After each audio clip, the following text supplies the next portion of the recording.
ఎల్లుండి జరిగే మంత్రివర్గ సమావేశంలో బనకచర్ల అంశంపై చర్చిస్తామన్నారు తెలంగాణ ముఖ్యమంత్రి రేవంత్ రెడ్డి. అవసరమైతే ఏపీ ప్రభుత్వంతో చర్చలకు తాము ఒక అడుగు ముందుకు వేస్తామన్నారు.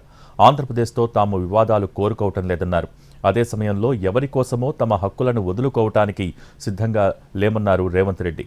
చర్చల ద్వారానే సమస్యలకు పరిష్కారం లభిస్తుందని తెలంగాణ భావిస్తోందని అన్నారు.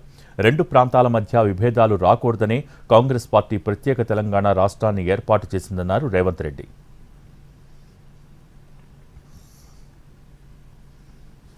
ఆంధ్రప్రదేశ్ కొత్తగా ప్రాజెక్టులు నిర్మిస్తే ముందుగా తెలంగాణకు సమాచారం ఇవ్వాల్సిన అవసరం ఉందన్నారు. కానీ వాటికి అనుమతుల కోసం కేంద్ర ప్రభుత్వం వద్దకు వెళ్తోందన్నారు.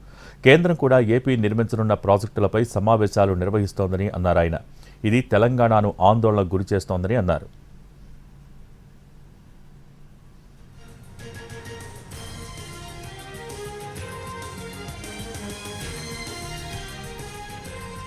రెండు 2016లోనే బనకచర్ల ప్రాజెక్టుకు పునాదిరాయి పడిందన్నారు.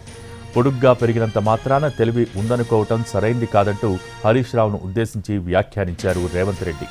జ్ఞానానికి పొడవు ఆధారం కాదన్నారు. టీఆర్ఎస్ రాజకీయంగా చచ్చిపోయిందన్నారు. కేసీఆర్, హరీష్ రావులు అడ్డగోలు తప్పులు చేశారన్నారు. వాళ్ల అబద్ధాలకు దేవుడు కూడా ఆశ్చర్యపోతున్నాడని అన్నారు రేవంత్ రెడ్డి.